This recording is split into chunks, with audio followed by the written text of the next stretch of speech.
outils également à plusieurs niveaux. Je voudrais commencer déjà à présenter le budget qui a été alloué au ministère de l'Industrie et des petites et moyennes entreprises au cours de l'année 2025. Donc, sur une dotation, comme vous pouvez le constater sur cette présentation, sur une dotation budgétaire de 195 milliards de francs guinéens inscrite en loi de finances initiale, comme je le disais tantôt, malgré un contexte économique exigeant, nous avons assuré une exécution responsable et maîtrisée. Le ministère a enregistré aujourd'hui un taux d'exécution moyen, base engagement de 59%, base paiement de 46%. Mais si nous rentrons un peu plus dans le détail, vous conviendrez que les dépenses en ce qui concerne le personnel ont été exécutées à 102%, vraiment, ceci permettant la continuité du service public. De l'autre côté, en termes de biens et services pour le fonctionnement du ministère, nous sommes aujourd'hui à une exécution de 44% dans le cadre de notre fonctionnement. Et aussi, le fonctionnement de nos établissements publics autonomes, les EPA, qui s'élèvent aujourd'hui à 39%. Bien sûr, il faut noter à ce niveau que nous avons voulu une gestion plus rigoureuse et bien maîtrisée au niveau de l'exécution des plans d'action dans nos différents établissements sous notre tutelle. Le dernier titre de l'exécution budgétaire, c'est également le volet investissement, infrastructure, équipement et autres. Et aujourd'hui, nous sommes à 38% afin de poser des bases solides des projets structurants pour 2026. Donc, vous le comprendrez que nous avons eu quand même une exécution très disciplinée, malgré les contraintes, transparente, de façon priorisée également, à ce que nous ayons une volonté. Avec tout ça, la volonté aujourd'hui, c'est comment accélérer les projets, mais tout en maximisant aussi l'impact sur nos secteurs. Et vous le verrez sur cet autre slide, un peu plus de détails sur le montant et l'exécution engagée et le réel payé sur tout au long de l'année. Et avant de passer justement à la présentation des actions concrètes et des réformes majeures qui ont été réalisées, qui sont parties justement de cette allocation budgétaire, je voudrais vous proposer une courte vidéo illustrative justement de quelques réformes majeures et des actions qui ont impacté la vie de nos concitoyens et de nos populations. Donc on regarde ça et après on vous revient. Très bien.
Donc on vient de suivre cette vidéo sur vos quelques réalisations. Vous continuez avec d'autres présentations?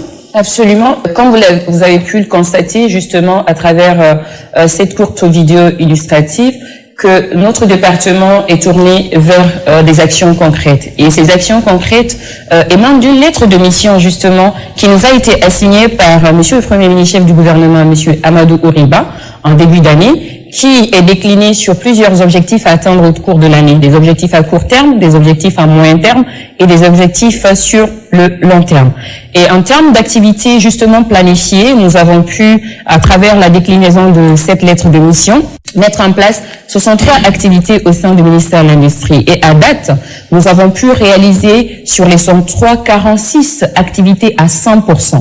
Donc, sur les objectifs à court terme, nous avons pu aujourd'hui atteindre 98% de réalisation parce que c'était sur le premier semestre de l'année 2025 et les objectifs à moyen terme, c'était sur le deuxième semestre de l'année. Donc, nous sommes aujourd'hui à 119% de réalisation. Et si nous comparons à la période d'auto-évaluation entre août-septembre où nous étions pratiquement à 87%, aujourd'hui on est à 88%, vous vous rendrez compte que chaque mois, chaque semaine, chaque jour est un jour de plus pour nous permettre d'aller vers des objectifs concrets et surtout dans la mise en œuvre de notre plan d'action opérationnel. Et de façon plus concrète, ces activités sont de différents ordres que nous avons pu classer en termes de renforcement de la base industrielle, l'accompagnement des PME, la question de normalisation et de qualité, vous allez le voir tout à l'heure, et surtout vous présenter à la fin de ce bilan justement nos perspectives qui tiennent en compte les activités planifiées qui n'ont pas pu être réalisées ou qui seront, je l'espère, d'ici la fin de l'année. Nous avons encore 3 semaines pour pouvoir finaliser ces activités concrètes. À défaut, seront projetées sur le premier trimestre de l'année 2026. Et d'une part aussi, vous présentez quelques actions phares. Vous ne verrez pas toutes les 63 activités, comme je le disais tantôt, vous verrez la quintessence. En fait, comme nous l'avons dit, c'est l'heure du bilan, mais surtout le bilan impactant sur nos concitoyens et qu'est-ce qui a été fait.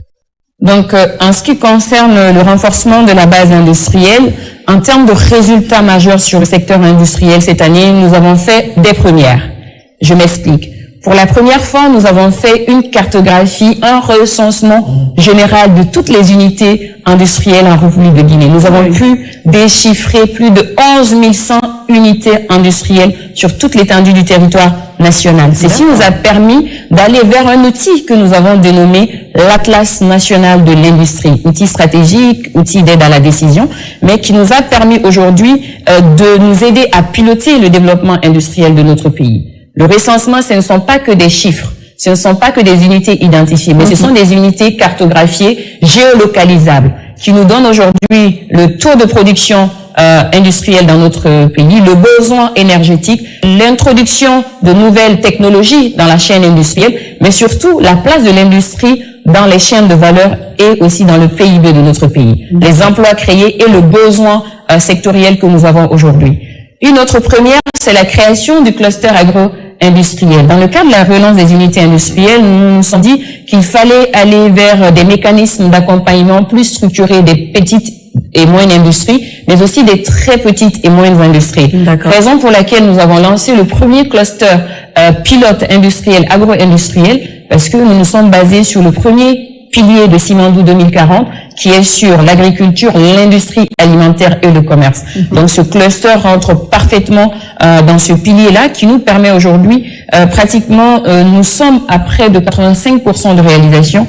Et notre ambition aujourd'hui, je sais que mes équipes me suivent un peu partout, notre ambition, c'est que d'ici la fin de cette année, ça veut dire dans les 3 prochaines semaines, de pouvoir lancer ce cluster qui va accueillir, tenez-vous bien, avant c'était une friche industrielle parce que c'est sur le site de l'ancienne usine de tabac de Anta qui va accueillir au lieu d'une seule unité industrielle plus d'une vingtaine d'unités industrielles afin de les aider à monter en compétences. Une autre première, c'est la réglementation des unités industrielles en République de Guinée. À mon arrivée, au sein du ministère de l'Industrie, nous avions un arrêté qui définissait les méthodes de contrôle et de suivi des unités, mais pas une réglementation qui tienne en compte la classification, le zonage, la répartition et surtout ce qu'il faut pour implanter une unité industrielle. Et ceci grâce au président de la République que je salue de passage, qui nous a permis d'atteindre cet objectif en prenant un décret solide en juillet 2025 afin de réglementer notre activité et surtout l'industrialisation de notre pays à travers des réformes majeures. J'ai voulu mettre un accent particulier pour vous présenter le cluster à venir à Anta, un site stratégique, parce qu'il y a la question d'électrification, c'est dans une zone où nous avons un marché, ça veut dire vraiment la position géostratégique est extrêmement importante. Le lancement de ce cluster a eu lieu sous les directives du Premier ministre à la fin du premier trimestre de cette année, c'était en mars, et nous attendions la fin des travaux pour la fin de cette année. Nous n'avons pas voulu être sur 12 mois de travaux. Nous avons dit en 6 et 9 mois, il fallait finir ce cluster parce que le besoin y est. La vision, elle est simple. C'est inscrit dans le programme Simandou, comme je le disais tout à l'heure, avec un objectif clair. Comment pousser nos entreprises et nos industries à transformer localement afin qu'on ait une chaîne de valeur au bout de cette production. Donc, alors, ce qui est intéressant sur le cluster et pourquoi je veux mettre un accent là-dessus, c'est un modèle de partenariat public-privé réussi. Je m'explique. À hauteur, avec un investissement de 13 milliards, l'État a contribué avec 0 franc. Tout est pris en charge par les entreprises à travers leur responsabilité sociétale des entreprises. Des entreprises nous ont accompagnés à travers des apports significatifs. Les cimentiers ont apporté des ciments. Ceux qui sont dans le ferraillage ont apporté du fer à béton. Ceux qui sont dans la peinture nous ont apporté de la peinture. Chacun y a contribué à sa manière afin que nous puissions soutenir les petites et moyennes entreprises. Donc, je voudrais remercier par la même occasion tous ces partenaires qui nous ont accompagnés et surtout qui ont cru à cette vision et qui ont voulu nous accompagner. L'une des réformes majeures, justement, c'est la relance des unités industrielles en République de Guinée. À ma prise de fonction, le président nous a dit, ministère de l'Industrie, relancez les unités industrielles qui datent depuis l'ère des indépendances, qui était la fierté guinéenne. Oui. À date, l'objectif était de relancer 4 unités industrielles. Aujourd'hui, nous avons pu répertorier 8 et nous sommes presque à 5 en milieu de relance, 3 en cours de relance. Et aujourd'hui, j'ai voulu vous présenter, beaucoup connaissent l'ex-conserverie de Mamou, aujourd'hui que nous allons transformer en usine de transformation de la pomme de terre en frites surgelées. Et cela peut se faire ici en Guinée. Oui. Sur le site de l'ancienne usine de textile de Sanoya, 2 projets d'envergure, j'ai envie de dire internationale, sont en train d'évoluer là. Nous avons l'extension de l'usine de la Sobragui sur la chaîne alimentaire et une autre usine à travers le groupe Sonoco de fabrication d'aliments pour bétail qui jusqu'à présent nous importons.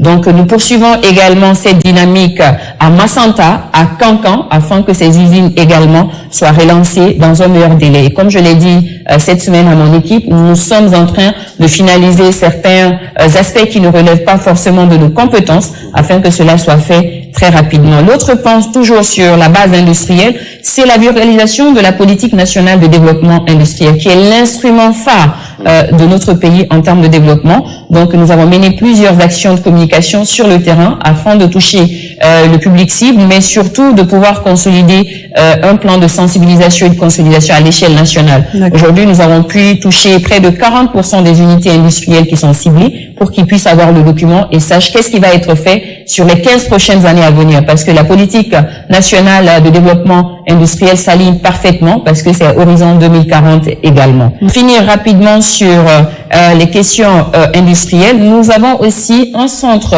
pilote de technologie industrielle que nous sommes en train d'opérationnaliser, qui était également une très grande fierté parce que c'était ce centre-là qui nous permettait d'entretenir et de créer les prototypes. Et aujourd'hui, je puisse vous rassurer qu'il y a de belles réformes en cours pour que les premiers prototypes Made in Guinée puissent être produits localement pour soutenir l'agro-industrie, pour soutenir l'électricité, pour le secteur électrique, j'ai envie de l'énergie dans sa globalité, et aussi, surtout, accompagner l'entretien. Parce que nous le savons, le machinisme industriel est très important et l'entretien est tout autre. Donc, qui parle de secteur industriel parle des infrastructures que nous installons et des équipements à entretenir. Donc, le centre pilote de technologie industrielle aujourd'hui va se positionner comme l'outil stratégique de l'État pour justement entretenir, créer, produire, transformer, mais surtout entretenir nos engins. Donc, aujourd'hui, nous avons des infrastructures.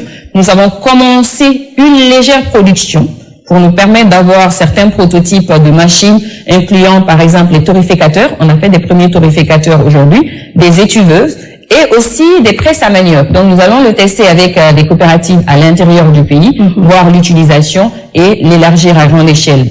Parallèlement, nous avons aussi commencé la formation des agents du centre afin de mieux cadrer tout l'impact que nous voulons. Et enfin, je voudrais finir ma communication sur la base industrielle que nous avons pu mettre en place cette année sur l'assainissement du secteur industriel. Je sais qu'il y a quelques mois, se fut une tollée sur la toile et sur toute l'étendue du territoire national, la fermeture des unités industrielles. Mais ceci n'est pas fortuit. Quand on parle aujourd'hui de l'industrie, on parle aussi de la protection des consommateurs. Parce que ce sont des produits, surtout sur le secteur agroalimentaire. Ce sont des produits consommés par nos concitoyens, par nos populations. Donc, il faudrait des réformes avant-gardistes pour ne pas justement tomber dans des crises sanitaires, des maladies ou des infections dues à l'alimentation. Raison pour laquelle nous avons porté sous l'impulsion du président de la République et du Premier ministre, qui ont tous deux soutenu cette réforme majeure, afin d'assainir notre secteur. C'est au cas par cas, mais nous avons commencé par un secteur qui peinait, vraiment un secteur qui concerne de l'eau. Et pour cela, je peux vous rappeler quelques chiffres. Lorsque nous avons fait le recensement général des unités industrielles que je vous présentais tout à l'heure dans l'Atlas, nous nous sommes rendus compte que sur les 11 100 unités industrielles, plus de 8 800 n'avaient aucune autorisation de s'implanter. Plus de 9 000 n'avaient aucune autorisation d'ouvrir une chaîne d'exploitation, de mettre en marche la chaîne. Et plus de 9 000 n'avaient même pas d'autorisation d'être sur le marché. Qui parle d'autorisation d'être sur le marché, ça veut dire que toute la chaîne a été contrôlée jusqu'au contrôle qualité du produit. Donc si nous prenons l'État aujourd'hui, prend ces dispositions à travers notre ministère, je pense que c'est une mesure qui doit être soutenue et par nos populations. Raison pour laquelle nous sommes arrivés à la fermeture de près de 1724 unités industrielles. Mais comment nous sommes arrivés à la fermeture?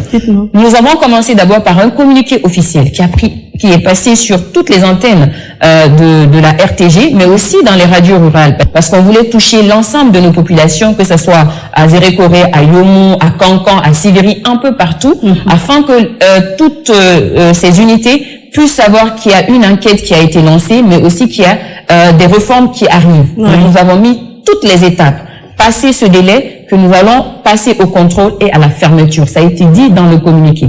Nous sommes passés à la fermeture donc de ces unités, et avant cela, nous avons donné un délai. Que passé ce délai, toutes les unités non recensées qui n'ont pas commencé leur régularisation, nous allons purement et simplement passer à la fermeture. Et c'est ce qui a été fait justement au mois de juillet. La fermeture des unités non conformes, surtout celles d'eau minérale à risque sanitaire très élevé. Je peux vous rassurer que pendant plusieurs jours, beaucoup ont eu du mal à boire de l'eau. Compte tenu des images qui ont été mises en avant et qui ont été publiées. Ça a choqué plus d'un. Ça a choqué plus d'un, mais justement, le but, c'était pas de choquer, mais c'était de se rendre compte que nous réalisons qu'aujourd'hui, il y a un risque sanitaire et que le gouvernement, à travers le ministère de l'Industrie, a décidé justement qui est le pilier de l'État sur cette question, de pouvoir corriger.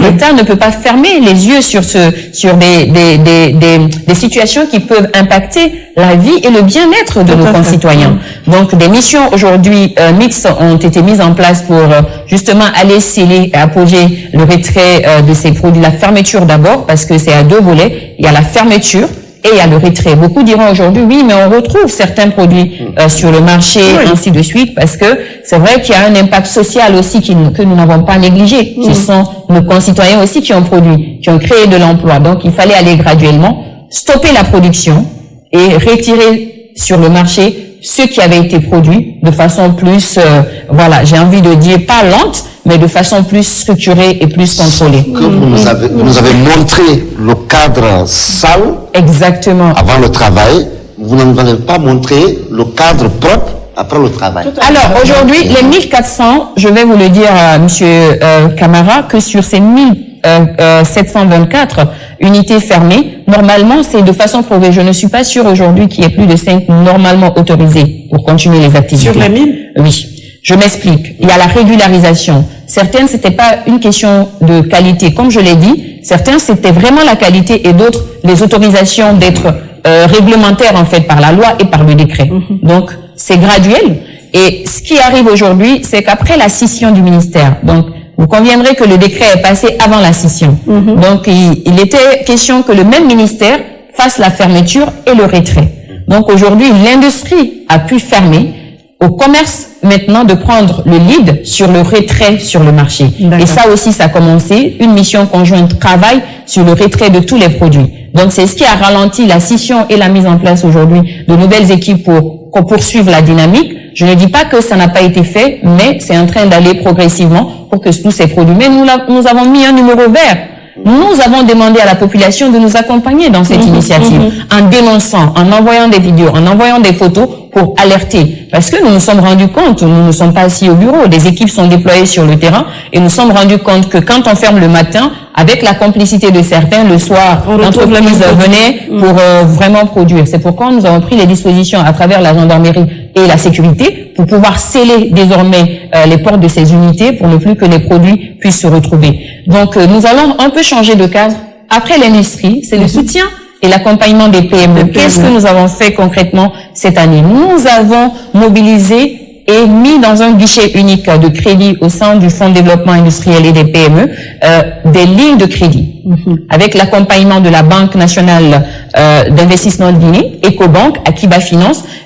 Nous avons eu des résultats et des avancées concrètes. Aujourd'hui, sur une mobilisation de 2 lignes de crédit de 220 milliards, nous avons quand même pu accompagner 24 PME financées totalement en fonction de leur business plan qu'ils ont soumis, avec un montant cumulé de près de 18 milliards. Tous les chiffres sont là et nous continuons, nous poursuivons justement la signature de partenariats afin que ceci soit soutenu par certaines banques comme BPI, organismes comme BPI France pour garantir l'accès au capital et soutenu également par le fonds de garantie de prêts aux entreprises guinéennes afin que nous puissions réellement dynamiser. Nous reviendrons peut-être dans la discussion sur les contraintes de financement des PME parce que vous l'avez vu, sur 220 milliards, actuellement, nous n'avons même pas 20 milliards de financement parce que beaucoup de contraintes sont liées justement à la structuration et à la compétitivité des PME que nous allons aborder tout à l'heure. L'autre pan qui parle de soutien et de financement parle de formalisation des entreprises. Bien sûr. Au début de l'année, nous nous sommes fixés dans notre PAO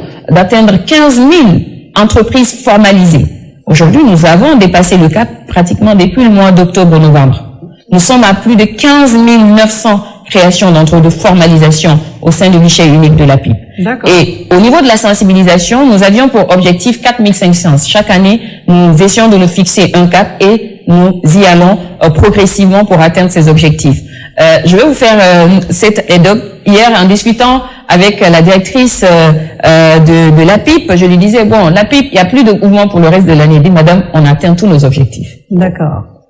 C'était pour dire, on a fini le travail. J'ai dit, mais le travail finit pas parce qu'il faut la projection 2026 et ce qui est en train d'être fait aujourd'hui au sein de l'équipe de la PIP afin de finaliser justement tout ce qui a été prévu. Mais les objectifs ont été fixés en début d'année et aujourd'hui, nous avons pu les atteindre à 106% et à 118%. Et ceci dénote aujourd'hui de notre volonté d'aller de quitter de l'informel et d'aller vers la formalisation et la bancarisation des entreprises. Raison pour laquelle nous appuyons et nous lançons un appel aux PME et aux entrepreneurs encore dans l'informel de se rapprocher de la PIP, de se rapprocher du guichet unique. Si avant il fallait traîner pendant 1 semaine, 2 semaines pour créer son entreprise, le maximum aujourd'hui c'est 72 heures pour avoir les outils qu'il faut pour dire que nous sommes entrepreneurs ou une entreprise formalisée. Nous avons mis un accent particulier cette année aussi sur l'entrepreneuriat féminin.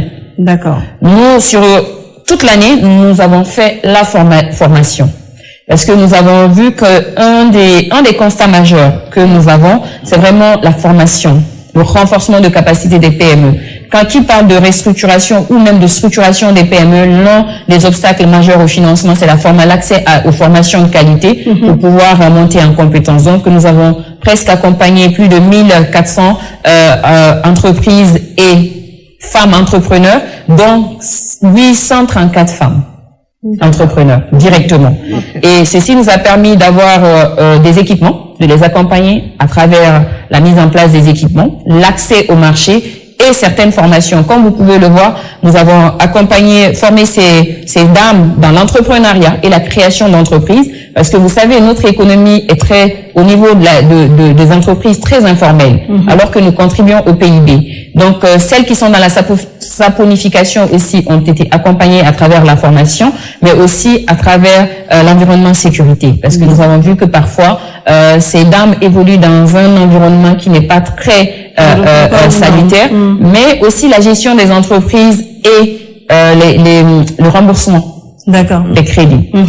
Il y a beaucoup d'activités qui ont été mises en place sur ce volet également, mais nous allons également voir la question de normalisation. Qui parle d'industrie, parle de PME, il y a aussi le respect de certaines normes dans la production que nous avons. C'est pourquoi sur le volet normalisation, métrologie et protection des consommateurs, avant c'était avec l'ONCQ, l'Office national de contrôle qualité, qui est désormais au ministère du Commerce, et l'Institut guinéen de normalisation et de métrologie qui est au ministère de l'Industrie, les deux sont vraiment notre outil en tant qu'État sur la question de qualité. Donc, raison pour laquelle, et qui parle de qualité, vraiment l'objectif c'est de protéger nos populations, protéger nos consommateurs. Raison pour laquelle, cette année, nous avons redoublé d'efforts afin d'aller et de toucher près de 2000 normes des unités industrielles, aux citernes, aux camions, au secteur minier, au secteur agricole. Nous avons pu adopter 2042 normes. C'est-à-dire, au niveau du secteur de l'agriculture, nous avons harmonisé. Ce sont des instruments qui sont testés, qui sont validés selon les normes africaines d'harmonisation de l'ARSO, pour pouvoir dire que ceux-ci-là peuvent produire, ils peuvent être conduits, ils peuvent aller vers des citernes, ils peuvent aller vers des stations pour prendre de l'essence, ils peuvent circuler. Vous imaginez, nous allons jusqu'à ce niveau. Ce n'est pas qu'au niveau des unités industrielles. C'est de s'assurer que tous les instruments aujourd'hui sont mis en place ou sont en train d'évoluer dans leur activité avec des normes standards et des normes qui sont harmonisées selon la réglementation africaine. Donc aujourd'hui, près de 300 acteurs ici ont été également sensibilisés pour qu'ils puissent s'intéresser aux normes. Et de façon plus concrète également, nous nous sommes intéressés aux instruments de mesure et les balances dans les marchés. Parce que dans certains pays aujourd'hui, il n'y a pas de vente en tas, tout est normalisé à travers le pesage. Nous avons aujourd'hui plus de 21 000 balances et bascules qui ont été vérifiées, donc 21 200 ont été conformes, et les volucompteurs également ont été vérifiés. Les camions citernes qui circulent, on les vérifie également à travers le barèmage afin que nous puissions voir vraiment est-ce qu'ils sont aptes encore à aller dans les stations et à pouvoir, parce que des risques aussi d'incendie sont liés justement au calibrage de ces outils ou de ces engins. Toujours dans le cadre de la normalisation et de la qualité, ce sont nos produits qui ont été certifiés cette année, dont l'ananas, la baronne de Frigagué, et aussi le lépi de Guinée. Et nous n'avons pas oublié que nous avions eu une première indication géographique avec le café Ziama. Donc nous avons capitalisé cette année pour former les groupements et les producteurs sur les marques de qualité, comment maintenir, parce qu'il ne s'agit pas d'avoir une certification de la marque. Il faut aussi maintenir la marque, et chaque année pratiquement, nous essayons d'accompagner ces producteurs et ces groupements pour pouvoir monter en compétences et vraiment rester dans ce cadre-là. Et sur l'aspect toujours de la normalisation et de la qualité, pour finir, c'est le cadre juridique et réglementaire aussi qui a été amélioré au sein des PME. Nous avons préparé une loi start-up pour pouvoir vraiment encadrer les petites entreprises qui démarrent et qu'on appelle communément les start-up. Nous avons lancé cela cette année à travers l'interministérialité. Nous avons invité tous les acteurs, tous les ministères où nous avons des entrepreneurs dans le numérique, les entrepreneurs dans l'agriculture, ainsi de suite. Nous nous sommes tous retrouvés afin de l'idée sur la loi start-up et de donner des orientations claires. Les textes d'application sont en cours également de finalisation, dont l'un était sur la réglementation du secteur industriel. Et après ce décret du président de la République, nous avons voulu mettre un accent particulier sur l'eau. Alors, le secteur de l'eau va avoir son arrêté pour finaliser justement toute l'attractivité que nous avons aujourd'hui autour de l'eau. Oui, il y en a beaucoup. Beaucoup se lèvent aujourd'hui, se disent je peux acheter et je peux faire des sachets, je peux vendre de l'eau. Donc nous allons mettre un accent particulier pour que désormais, pour créer une unité industrielle dans le secteur de l'eau, que ça ne soit pas la croix et la bannière, c'est pas notre rôle. Nous avons pour ambition d'améliorer le climat des affaires, mais c'est surtout de réglementer pour que l'eau que vous et moi nous achetons à la fin de la journée soit potable, soit de qualité, et que ce soit de qualité et que cela ne nous crée pas d'autres problèmes. Alors, pour le Guinée Business Forum, dans le cadre de notre relation, la relation entre l'État et le secteur privé, nous avons redynamisé le GBF qui est appelé le Guinée Business Forum. C'est le cadre d'échange entre l'État et le secteur privé où tout le monde se retrouve. Nous avons pu tenir cette année en mettant en place vraiment tous les mécanismes qui manquaient, notre comité de pilotage, et nous avons discuté de plusieurs réformes qui sont actuellement en cours de mise en œuvre, dont la révision du Code des investissements et la mise en place justement du guichet de l'habitat. Parce que nous ne pouvons pas parler au sein du secteur privé de l'industrialisation, de la construction, du BTP sans la question foncière. Donc nous travaillons aujourd'hui sur cette question et ce cadre permanent entre l'État et le secteur privé à travers la CGGI est désormais opérationnel parce que les comités se tiennent, les équipes travaillent afin que nous puissions avoir justement un regard sur ce qui est fait et ce que l'État peut apporter pour l'éclosion d'un secteur privé compétent et compétitif et qui est une réponse aussi à l'ère de la zone de libre-échange continentale qui est la ZLECAf. Sur la question de promotion des investissements, je le disais tantôt que notre ministère a en charge également la question des investissements privés. Et d'ailleurs, je le rappelle aujourd'hui que l'APIP est la porte d'entrée de l'investissement privé. Et raison pour laquelle nous avons eu des avancées significatives cette année également, qui nous permettent aujourd'hui de dire qu'il y a le renforcement de l'attractivité de notre pays à travers la mobilisation de 60 millions de dollars US pour le secteur privé, pour les projets du secteur privé. Lorsque de l'année dernière, il y a eu le GIF 3, donc des projets publics et privés ont été présentés et aujourd'hui, nous avons quand même ce résultat à travers la mobilisation de 60 millions de dollars US, mais aussi l'organisation pour la première fois d'une session dédiée aux opportunités d'investissement sur Simandou. Le programme a été présenté lors de Africa CEO Forum en Côte d'Ivoire, dont le Premier ministre lui-même a pris part au nom de la Guinée afin de présenter les opportunités. Et aussi, il faut le dénoter que cette année aussi, c'est une année charnière. Simandou, investissement, c'est la Guinée, la destination Guinée qu'il faut privilégier actuellement. Donc actuellement, nous avons près de une centaine de dossiers d'intention d'investissement privé tout au long de l'année. Ceci, comme je le disais tantôt, dénote aussi que nous sommes prêts, nous sommes engagés pour attirer les investissements et pour faciliter l'investissement. Raison pour laquelle je le disais tantôt que nous sommes sur la révision de notre code des investissements afin de le rendre plus attrayant et que cela puisse être attractif aux investisseurs. Pour finir sur ce volet de la promotion des investissements privés dans notre pays, c'est la facilitation aussi et la mise en relation des investisseurs cette année. Nous avons reçu 19 pays qui sont intéressés au secteur, au programme Simandou, mais aussi à 6 autres secteurs, agro-industrie, le numérique, j'en passe. Et je veux vous rassurer qu'il y a une dynamique qui est née en Guinée, sous l'ère du président Mamadi Doumbouya, à travers le programme de développement socio-économique durable et responsable. Et nous l'avons compris, nous nous sommes positionnés comme étant la porte d'entrée des investissements et c'est pourquoi nous attirons et nous lançons un appel à tous les investisseurs intéressés par le programme Simandou et les projets phares déclinés dans ce programme de se rapprocher de notre ministère afin que nous puissions les expliquer le schéma de l'investissement à travers l'APIP Guinée. Sur la question, pour finir sur ma présentation, du contenu local.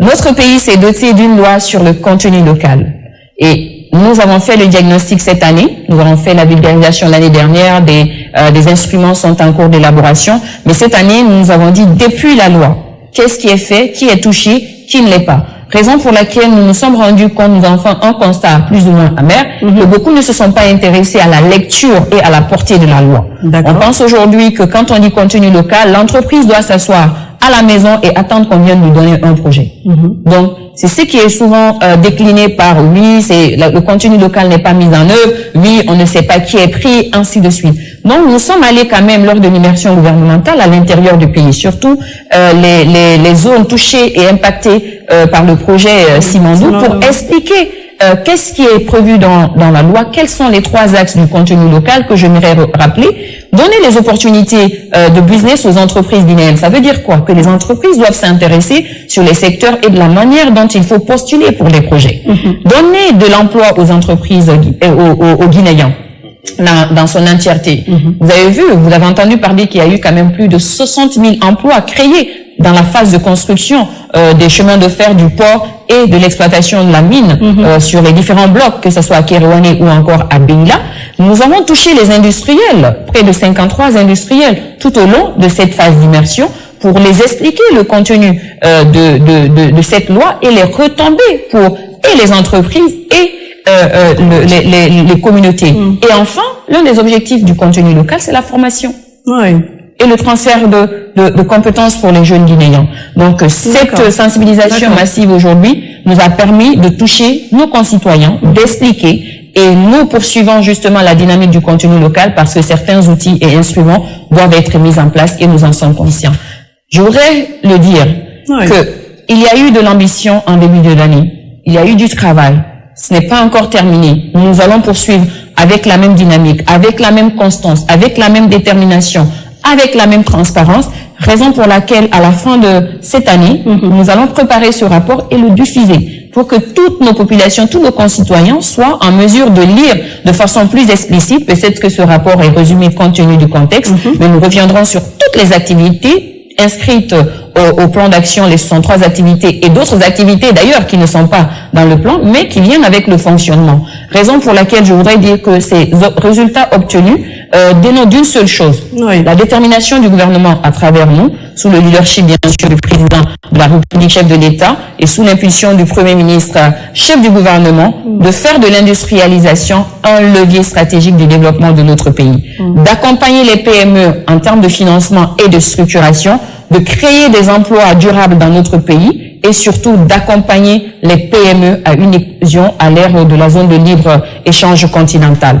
Ces avancées, je le rappelais tantôt, s'inscrivent pleinement dans la vision du chef de l'État à travers le programme Simandou 2040, qui place, comme je le disais au titre de son premier pilier, l'industrie, le développement des chaînes de valeur, le capital humain au cœur du développement national. Je ne voudrais pas finir la présentation sans saluer ceux grâce à qui ce travail et ce bilan a pu être présenté aujourd'hui. C'est toute l'équipe du ministère de l'Industrie et des petites et moyennes entreprises dont j'ai la charge de diriger. Si un ministre arrive aujourd'hui à présenter un bilan, ce sont des équipes mobilisées, des équipes solidaires aussi de cette présentation, et nous allons continuer avec la même détermination à atteindre le reste des objectifs assignés pour cette année pour que cela puisse contribuer au développement et à la transformation de notre tissu.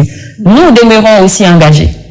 C'est cette assurance que je voudrais dire à nos concitoyens, que nous sommes à l'écoute. Nous demeurons engagés pour que nous ayons un peu plus de performance et s'inscrire aussi dans la durabilité de ce qui a été fait, de ce qui est porté. Et je puisse vous rassurer et rassurer nos populations qu'il y a encore des réformes majeures pour 2026. Et pour cela, il faut que vous nous accompagner, que vous nous souteniez, parce qu'il y a des perspectives comme 2 programmes que nous voulons mettre en œuvre l'année prochaine.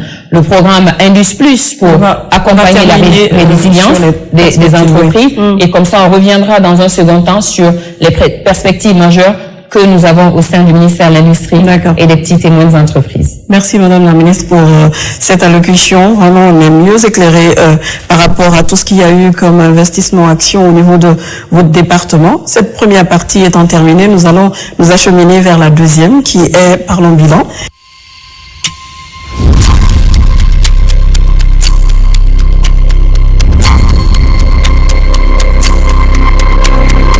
De retour sur ce plateau, nous entamons la deuxième partie de cette émission. Nous allons questionner Madame sur des questions d'éclaircissement sur l'exposé qu'elle vient de nous faire. Et la première, ce sera avec Daouda Mohamed Kamara.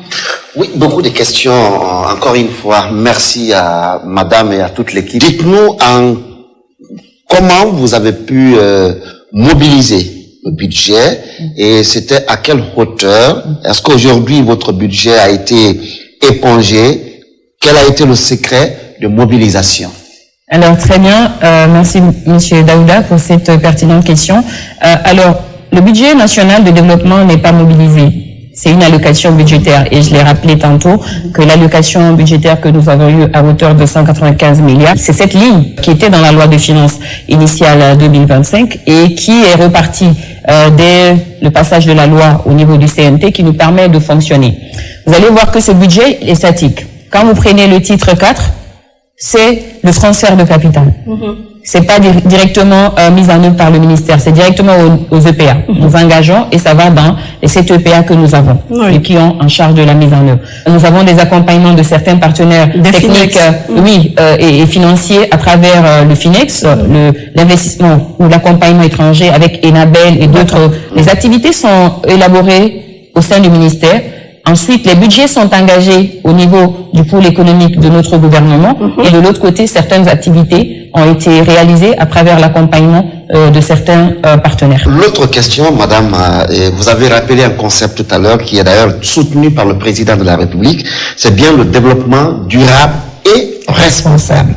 Comment vous fonctionnez aujourd'hui pour répondre à ce concept de développement durable et responsable avec vos homologues de l'environnement, de l'agriculture, du commerce, pour être dans cette idée du président, en tout cas qui est soutenu par vous, développement durable et responsable? Je pense que ce pilier est très bien réfléchi et le fait de l'avoir mis ensemble en dénote aussi de la volonté du président de voir ces 3 secteurs évoluer ensemble. Je le dis souvent, l'agriculture, l'industrie et le commerce, c'est des poumons dans un même corps parce que l'un produit, l'un transforme et l'autre commercialise. Donc, il faut vraiment l'interministérialité entre ces différents départements. Et c'est ce que nous avons matérialisé. Nous avons créé un cadre de dialogue, un cadre d'échange permanent entre les 3 ministères.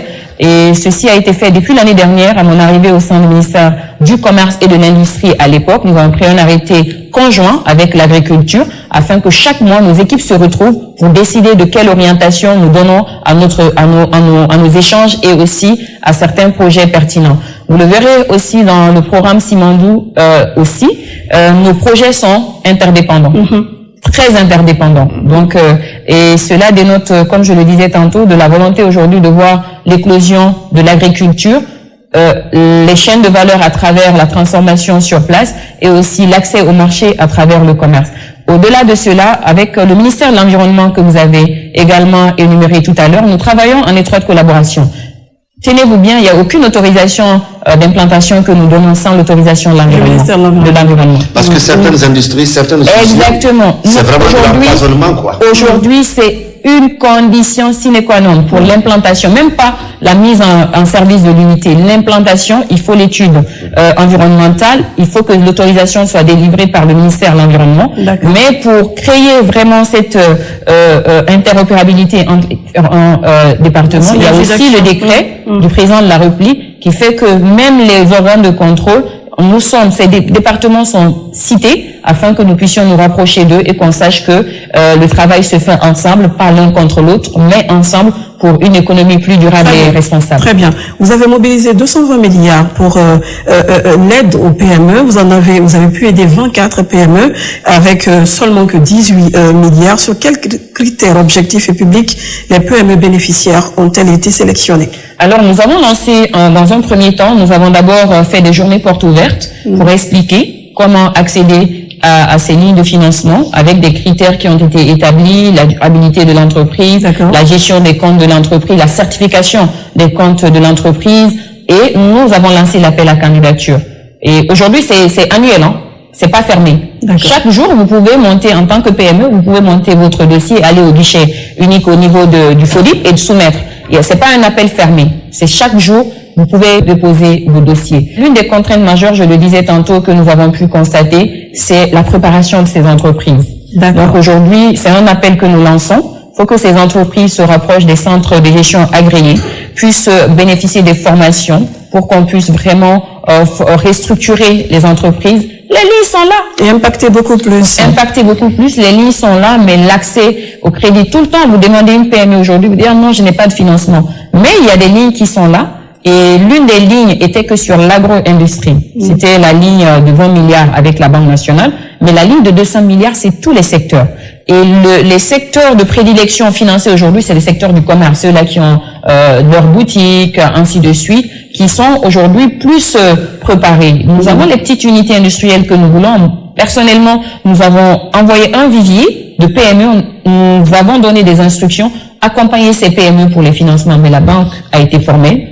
Ces PME ne sont pas préparées. Vous avez des indicateurs que ça a pu vraiment impacter ces PME? Exactement. Aujourd'hui, nous avons fait passer il y a quelques semaines quelques mois de cela, ces entreprises qui ont eu le financement et que eux-mêmes ils ont expliqué, parce que je vais dire aujourd'hui que ça a impacté leur vie, que ça a sécurisé leur financement, que ça a augmenté leur taux de production. Les PME à visage découvert ont pu dire qu'est-ce que ces financements ont servi et qu'est-ce que ça permet à leur entreprise de se positionner aujourd'hui sur le marché. Il y a tellement de choses à dire, Madame la Ministre. Malheureusement, on est pris par le temps. Nous allons passer à cette autre étape, la dernière. Ça sera la parole aux auditeurs et téléspectateurs.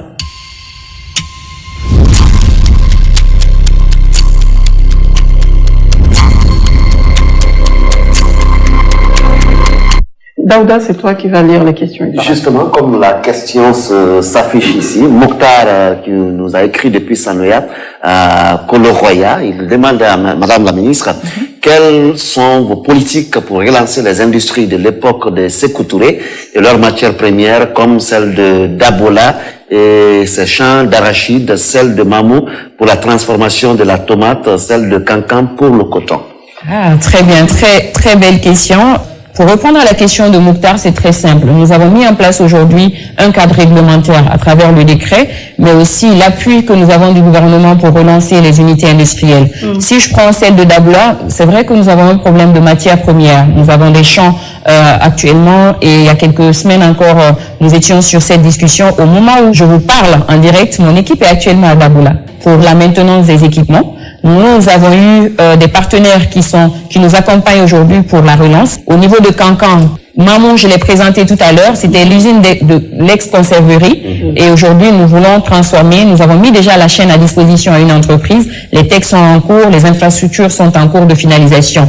Celle de Cancan sur le coton est dans le portefeuille du ministère de l'Agriculture et pas le portefeuille du ministère de l'Industrie, ça, il faut le signaler. Mais nous sommes résolument tournés aujourd'hui vers la relance. D'accord. Oui, parce que la question, elle est fondamentale, c'est au niveau des matières premières. Exactement. Est-ce qu'il faut importer les matières premières ou il faut encourager il faut le dire qu'on a la capacité de production nationale. Il faut juste des efforts conjoints.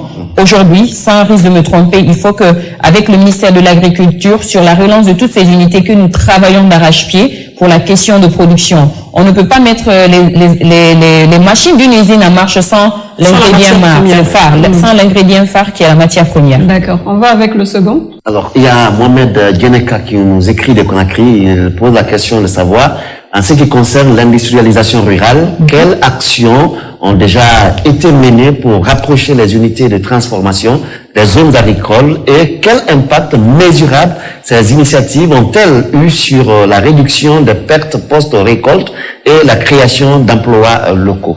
Alors, jusqu'à cette année, je le dis à monsieur Mohamed, que les zones industrielles existaient déjà. D'accord? Chaque zone se trouve dans un emplacement bien connu aujourd'hui. Mais sa question trouve sa réponse dans le programme et dans le pilier 1 de Simandou, où il est prévu justement de créer des agropôles industriels. Les agropôles industriels, ce sont des zones industrielles sur le secteur agricole directement, où vous avez la zone de production, la zone de transformation et la zone de commercialisation dans une même enceinte. Donc ceci est prévu comme réponse durable justement à l'industrialisation territoriale, comme nous l'appelons le plus souvent, afin de rapprocher les zones de production des zones d'industrialisation. Mais qu'à cela ne tienne aujourd'hui, il y a des unités industrielles un peu partout. Si vous prenez l'exemple de la Sodipa, à côté de l'usine, vous avez la zone de production. Vous prenez l'usine de Dabola, à côté, il y a la zone de production. Vous prenez l'usine de thé de Massanta, il y a une zone de production dédiée. À l'époque, ça a été, les industries avaient été construites comme ça, que ça soit vraiment à côté des zones de production. Mais ceci est prévu et plusieurs zones agropôles industrielles sont prévues dans les années à venir. Madame, on est pratiquement à la fin de cette émission. Je voudrais que vous touchiez un mot sur la labellisation de l'ananas Barom et du Lépi. C'est important. La remise des certificats d'indication géographique protégée pour l'ananas Barom de Fréguiagbé, le Lépi en octobre 2025 est une reconnaissance importante. Vous avez vous-même déclaré vouloir faire du Made in Guinée une marque de référence. Au-delà du certificat, quelle action immédiate votre ministère entreprend-il pour que ces labels se traduisent par une augmentation concrète? Ce que vous devez retenir, c'est que le même jour, lorsque ces groupements ont reçu les certificats, nous avons enclenché directement la formation. D'accord. Parce que c'est indispensable. Je vous le disais tantôt que le Café Ziama qui a reçu la première certification en Guinée ici, nous continuons de les former parce qu'il ne s'agit pas de recevoir juste le certificat sur un bout de papier, il faut aussi les mesures d'accompagnement. Et être compétitif. Et pour cela, il faut qu'on remercie les équipes du ministère de la Culture et les équipes du ministère de l'Agriculture. Parce que c'est vrai que l'apport d'entrée et le dépôt des demandes de certification se passe au niveau du ministère de l'Industrie, qui est vraiment, nous sommes l'administrateur pays pour l'OAPI, mais ce sont les équipes de ces deux départements qui travaillent avec les producteurs directement. Nous les accompagnons à travers la transformation, à travers nos services de propriété intellectuelle et industrielle. Mais nous allons poursuivre les efforts parce que l'année prochaine également, nous voulons soumettre la candidature de 2 autres produits dont je vais taire le nom, mais nous sommes en cours de préparation. Mais il faut remarquer qu'il y a eu des efforts. Oui. Ces certifications, pour l'ananas Baron, j'ai échangé avec le président du groupement. Il me disait que ça faisait plus de 9 ans. Oui, qui cherchait à labelliser. Qui cherchait cette labellisation. Et ce qu'il a dit était très touchant en disant oui, cela a été une chance d'avoir le président Mamadi Doumbouya. Cela a été une chance que vous saisissez de ce dossier. Oui. Et l'anecdote, c'est que c'est le premier dossier que j'ai traité quand je suis arrivée à la tête du ministère du Commerce et de l'Industrie il y a 1 an et demi. Et donc, pour moi, c'était vraiment... Le premier défi à relever. C'était le premier défi et faire la requête pour la certification de ces 2 produits, l'ananas Baron de Frigagbe et le dépit de Guinée. Cela ne s'arrête pas, les perspectives sont là pour 2026 et nous espérons que grâce à Dieu et à l'accompagnement du gouvernement que nous allons atteindre certains objectifs clés pour l'industrialisation durable et responsable et aussi pour l'accompagnement soutenu et durable des PME. Nous avons atteint avec beaucoup d'humilité certains résultats, mais nous ne sommes pas dans l'autosatisfaction. Nous allons redoubler. C'est pourquoi je dis toujours qu'il faut de la constance dans l'amélioration, se focaliser sur les résultats et surtout axer son travail sur la vision du président et sur les instructions du Premier ministre, chef du gouvernement. D'accord. On rappelle que vous avez même mené des documents où il y a les rapports d'évaluation des activités du ministère. C'est bon à savoir. Merci madame. Merci beaucoup de vous soumettre à cet exercice. Un devoir, on a eu une question de responsabilité. On a eu plaisir à vous écouter, franchement. Très bien. Merci beaucoup. Daouda Mohamed Camara. Merci. Donc, merci à vous, aimables téléspectateurs, vous qui avez bien voulu nous faire parvenir vos points de vue, vous qui nous regardez derrière votre petit écran. Merci à vous. On vous donne rendez-vous pour un autre numéro de l'heure du bilan avec certainement notre ministre, avec ses actions dans son département ministériel. Merci, au revoir.